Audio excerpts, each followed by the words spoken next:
Bonjour mes amis, bonjour mes frères et sœurs, j'espère que vous allez bien. Aujourd'hui, nous allons parler d'huile d'onction, un sujet également très important. La question c'est, le chrétien a-t-il besoin d'huile d'onction aujourd'hui? Par la grâce de Dieu, nous allons essayer d'interroger les Écritures et d'en apporter des réponses. Mais avant cela, je voudrais que nous comprenions le sens du mot oindre. Si nous prenons le dictionnaire, oindre peut prendre plusieurs sens. Dans son sens premier, oindre veut dire appliquer de l'huile sur quelqu'un. Mais dans un contexte figuré, dans le sens figuré qui nous intéresse, oindre signifie rendre quelque chose ou quelqu'un sacré ou précieux. Une fois nous avons vu le sens du mot de l'action oindre, allons-y donc comprendre dans un premier temps l'origine de l'huile d'onction, d'où ça a commencé, et dans un deuxième temps nous verrons quel est, si vous voulez, quel était son rôle dans le temple. Lisons dans Exode 30. L'Éternel parla à Moïse et dit: prends des meilleurs aromates, 500 cycles de myrrhe, de celles qui coulent d'elles-mêmes, la moitié soit 250 cycles de cinnamome aromatique, 250 cycles de roseau aromatique, 500 cycles de casse selon le cycle d'un sanctuaire, et un d'huile d'olive. Tu feras avec cela une huile pour l'onction sainte. Composition de parfum selon l'art du parfumeur. Ce sera l'huile pour l'onction sainte. Tu en oindras la tente d'assignation et l'arche du témoignage, la table et tous ses ustensiles, le chandelier et ses ustensiles, l'autel des parfums, l'autel des holocaustes et tous ses ustensiles, la cuve avec sa base. Tu sanctifieras ces choses et elles seront très saintes. Tout ce qui les touchera sera sanctifié. Tu oindras Aaron et ses fils et tu les sanctifieras pour qu'ils soient à mon service dans le sacerdoce. Tu parleras aux enfants d'Israël et tu diras: ce sera pour moi l'huile de l'onction sainte parmi vos descendants. Parmi vos descendants, ça c'est très important. On n'en répondra point sur le corps d'un homme, et vous n'en ferez point de semblable dans les mêmes proportions. Elle est sainte, et vous la regarderez comme sainte. Quiconque en composera de semblable ou en mettra sur un étranger sera retranché de son peuple. Je répète ça, c'est très important parce que nous allons revenir. On en répondra point sur le corps d'un homme, et vous n'en ferez point de semblable dans les mêmes proportions. Elle est sainte, et vous la regarderez comme sainte. Quiconque en composera de semblable ou en mettra sur un étranger sera retranché de son peuple. L'Éternel dit à Moïse: prends des aromates d'acté, de l'angle odorant, du galbanum et de l'encens pur en partie égale. Tu feras avec cela un parfum composé selon l'art du parfumeur. Il sera salé, pur et saint. Tu le réduiras en poudre et tu le mettras devant le témoignage, dans la tente d'assignation, où je me rencontrerai avec toi. Ce sera pour vous une chose très sainte. Vous ne ferez point sur vous de parfum semblable dans les mêmes proportions. Vous le regarderez comme saint et réservé pour l'Éternel. Quiconque en fera de semblable pour le sentir sera retranché de son peuple. Voici, bien-aimés, l'origine de l'huile d'onction et donc des parfums saints. Pourquoi l'huile d'onction dans les temples?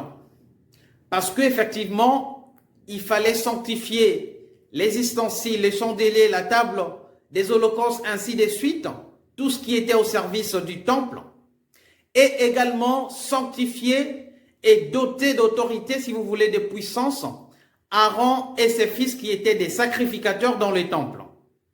Donc vous voyez comment est-ce que l'huile d'onction a commencé. Sur instruction des dieux, Dieu demande à Moïse de composer une huile avec des mesures précises et pour un but précis. Nous venons de voir qu'il était interdit de la reproduire de cette façon-là, que ce soit l'huile d'onction ou le parfum. Il était interdit aussi de la répandre sur le corps humain. Donc, aujourd'hui, qu'est-ce que nous voyons dans les églises? Ils sont en train de répandre l'huile d'olive sur les têtes des gens et en l'appelant huile d'onction. Bien-aimés, vous venez de voir avec moi qu'il était interdit de la reproduire. Donc, s'il était interdit de la reproduire, aujourd'hui, nous ne pouvons pas dire que ce que les pasteurs ou les ignorants pasteurs ont véhiculé aujourd'hui était de l'huile d'onction. Il faut trouver un nom à cette huile-là qu'ils utilisent dans leurs assemblées. Donc, qu'est-ce qu'ils ont répondu sur les têtes des fidèles? L'huile d'olive, la composition de l'huile d'onction était justement, si vous voulez, un mélange de d'autres huiles, d'autres parfums. D'où vient cette idée qu'il fallait reproduire l'huile d'onction alors qu'il est bien écrit dans la Bible qu'il ne fallait pas la reproduire?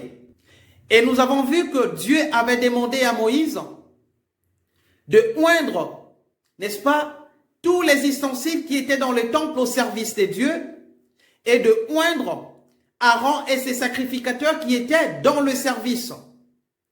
Donc là, nous comprenons quel était le rôle de l'huile d'onction. C'était pour doter, si vous voulez, les ustensiles et les instruments d'un pouvoir surnaturel. C'était pour doter les sacrificateurs, donc Aaron et ses fils, d'un pouvoir surnaturel.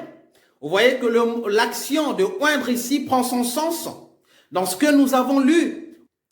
Alors, aujourd'hui, étant Église du Seigneur, et comme je vous dis toujours sur cette chaîne, l'ancienne alliance est l'ombre ou était l'ombre des choses à venir.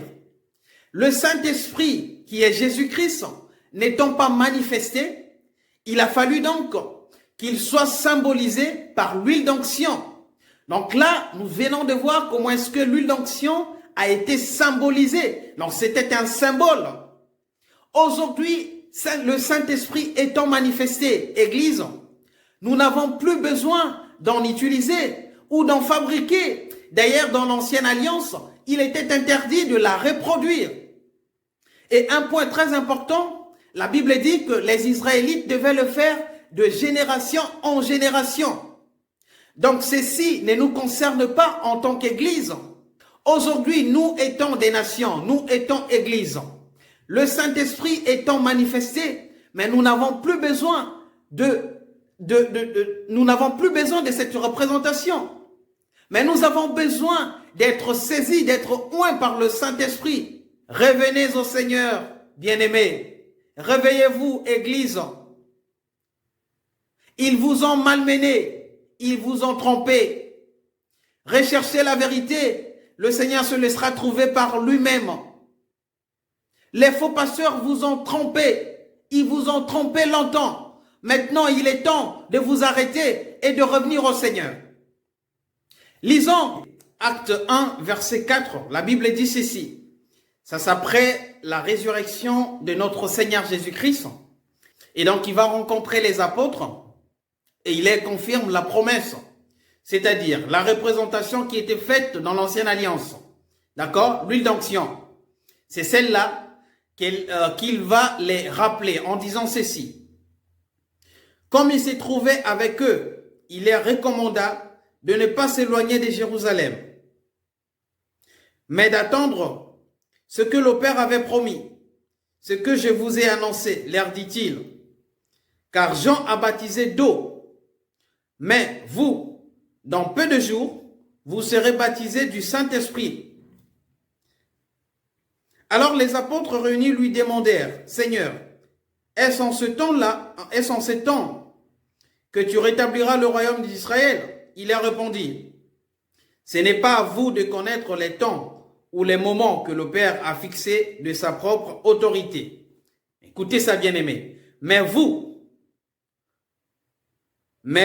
recevrez une puissance, le Saint-Esprit, survenant sur vous, et vous serez mes témoins à Jérusalem, dans toute la Judée, dans la Samarie, jusqu'aux extrémités de la terre. On va lire un autre verset, ensuite on va le commenter. Luc 4, verset 18, la Bible dit ceci. L'Esprit du Seigneur est sur moi parce qu'il m'a oint. Vous voyez que le mot oint ici, on le retrouve dans le Nouveau Testament. D'accord? L'Esprit du Seigneur est sur moi parce qu'il m'a oint pour annoncer une bonne nouvelle aux pauvres. Il m'a envoyé pour guérir ceux qui ont le cœur brisé, pour proclamer aux captifs la délivrance et aux aveugles le recouvrement de la vue, pour renvoyer libres les opprimés. Voilà donc, bien-aimé, ce qui va te rendre, n'est-ce pas, puissant, ce qui te donne l'aval d'entrer dans la mission. Aujourd'hui, en tant qu'Église, en tant que chrétien, ce n'est pas l'huile d'onction, d'accord? L'huile d'onction était un symbole. Aujourd'hui, le Saint-Esprit étant manifesté, nous avons reçu le Saint-Esprit qui est une puissance comme nous venons de lire. Et c'est cette puissance-là qui te oint aujourd'hui et qui te pousse de parler de la part du Seigneur. Réveille-toi, ô Église. Le Saint-Esprit est là pour faire son œuvre. L'huile d'onction n'a plus sa place parce que c'était l'ombre des choses à venir. Sortez de ces églises-là et revenez au Seigneur bien-aimé. Le Saint-Esprit, c'est lui qui doit faire l'œuvre aujourd'hui. C'est le Saint-Esprit qui guérit. C'est le Saint-Esprit qui fait des miracles. C'est le Saint-Esprit qui opère des choses que nous ne pouvons pas comprendre par notre intelligence, voir par nos yeux. C'est le Saint-Esprit qui t'investit dans l'œuvre. Ce n'est pas l'huile. Jusqu'à quand vous allez continuer, bien-aimés, à vous faire berner, à vous faire tromper par ces faux pasteurs? Jusqu'à quand vous allez continuer à écouter ces mensonges? Ils sont incapables même de reproduire ce qui est écrit dans la Bible. Ils sont incapables. Nous avons vu qu'il était interdit de reproduire l'huile d'onction. Il était interdit. Il était interdit de l'appliquer sur le corps humain. Mais qu'en est-il aujourd'hui dans les assemblées? Qu'en est-il aujourd'hui? Vous voyez comment c'est pratiqué ces choses-là. Quand ils font les services, soi-disant, de transmission d'onction, comment ils font tomber les gens par-ci, par-là. Bien-aimés, revenez au Seigneur. Revenez au Seigneur. Comprenez que la Bible, comme je l'ai dit tantôt, elle n'est pas écrite pour être appliquée comme telle. Elle est écrite pour être inspirée. Il y a les Écritures et il y a la révélation des Écritures. La seule personne qui peut donner la révélation des Écritures, c'est le Saint-Esprit. La seule personne qui peut te donner la révélation, la compréhension réelle des Écritures, c'est le Saint-Esprit. Donc, détachez-vous de ces faux pasteurs, détachez-vous de ces faux prédicateurs et cherchez le Seigneur par vous-même. J'espère que par ces quelques mots, j'ai pu réveiller la conscience de quelqu'un. Bien-aimés, je vous retrouve très bientôt. Que le Seigneur vous bénisse.